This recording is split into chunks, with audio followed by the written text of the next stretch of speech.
शक्तीपीठ महामार्गाला सांगलीतूनही विरोध केला गेला आहे। सरकारने शेतकऱ्यांवर बळजबरी करू नये असं आता खासदार विशाल पाटील यांनी म्हटलं आहे। गावनिहाय बैठका घ्याव्या, मध्यस्थी करू, खासदार विशाल पाटलांचं आंदोलनाला पाठिंबा देण्यात आलाय। शक्तीपीठ महामार्गाला शेतकऱ्यांचा विरोध असून सरकारने बळजबरी करू नये, शेतकऱ्यांना समजवण्याचा प्रयत्न सरकारने केला पाहिजे, त्यासाठी गावनिहाय बैठका घेण्याची गरज आहे अशी भूमिका त्यांनी मांडली आहे।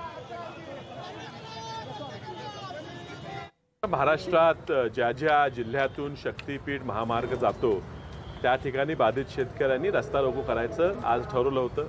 आज 1 तारखेला वेगवेगळ्या ठिकाणी वेगवेगळ्या हायवेज काही काळ अडवण्यात आलेले आहे। सांगलीत सुद्धा त्यांनी हा आंदोलन केलं होतं। शेतकऱ्यांना ह्या ठिकाणी आंदोलनाला पाठिंबा देणं ही माझी नैतिक जबाबदारी आहेच।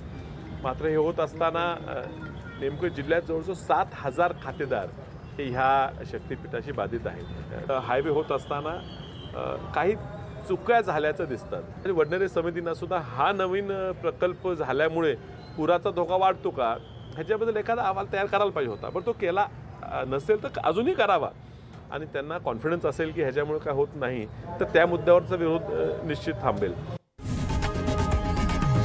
लोकशाही मराठी ऐका, पहा, जागरूक रहा।